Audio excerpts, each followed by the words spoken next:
Srečali sva se v Gornji Radgoni, pa ne zato, da naj jo ne bi motili radovedni Mariborčani iz romana, pač pa zato, ker je to kraj njene mladosti, v katerem z veseljem živi in ustvarja.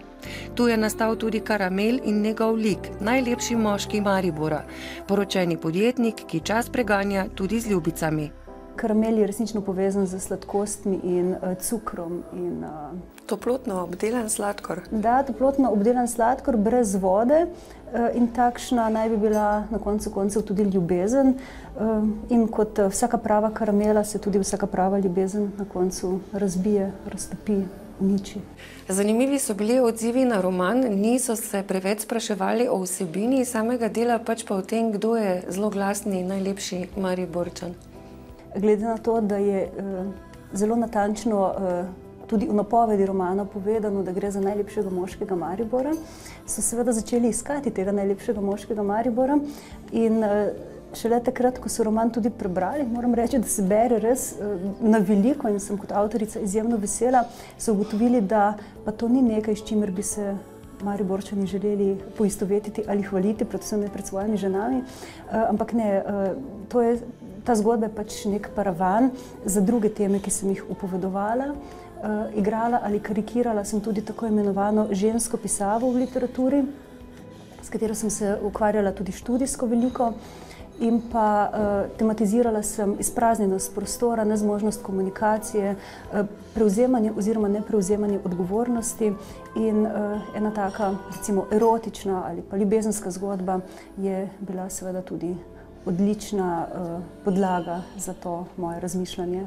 Vas razočara tak odziv, da recimo bolj razmišljajo o tem, kdo je ta moški v resnici, kot pa to, kar ste hoteli povedati? Najboljše, kar se je lahko v mojem romanu zgodilo, je dejansko to, da ljudje o tem sedaj govorijo in razmišljajo. Je pa seveda tema prevare tako zelo močna in pa tudi boleča, da sproža zelo različne odzive.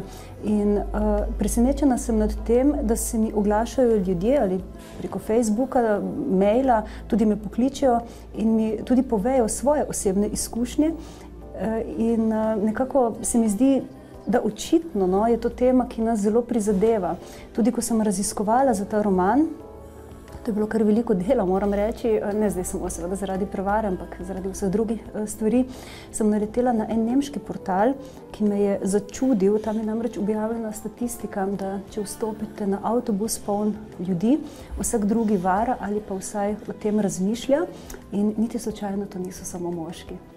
V knjigi nastopata dve ženski kot glavni junakinji. Zanimivo je to, da ste v različnih starostnih obdobjih, pa vendar so nekateri ugotovili, da pravzaprav gre za eno in isto žensko v različnih obdobjih.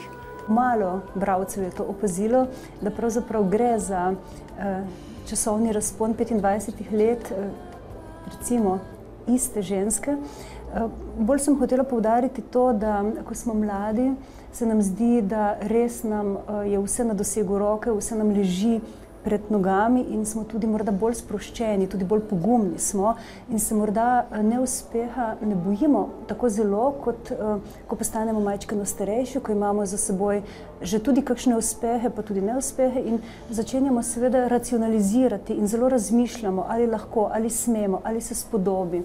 In hotela sem poudariti to, da strast, ki je zame zelo močno gibalo v življenju, torej tudi v poslovnem, ne samo v zasebnem, da se ti strast lahko in bi se ti pravzaprav morala dogajati, da se ne moreš, kar ko prestopiš neko čudežno mejo, zdaj že verjetno 25 ali 30, ali kar nam pač mediji vsak dan tudi nekako sugerirajo, ali pa te ženske revije, da se ti strast, bodi si v ustvarjanju, bodi si v odnosih, lahko zgodi in treba je verjeti v to.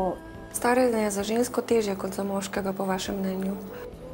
Zame osebno se pač še zmerom zdi v svetu, v katerem jaz živim, biti še zmerom težje ženska kot biti moški. Pa če vzamem v zakup, da sem zdaj že tretji mandat vpeta v lokalno politiko, da vodim nek javni zavod, da pravzaprav počnem neke oziroma opravljam neke družbene vloge, se mi še zmerom zdi, da se moram bolj potruditi in ob tem moram še zmerom paziti na to, da imam urejene lase, da imam čevlje vsaj s 3 ali 4 centimetri pet in tako dalje. Ne. In to lahko postane v nekem trenutku zelo naporno.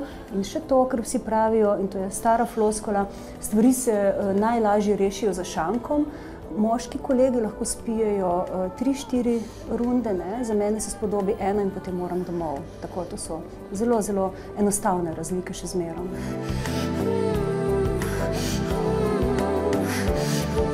Verjamete, da so njen roman prebrali tudi tisti, ki mislijo, da so najlepši moški Maribora ali katerega koli drugega mesta? Veste, tisti, ki so jim zgodbe namenjene, jih v resnici nikoli ne preberejo.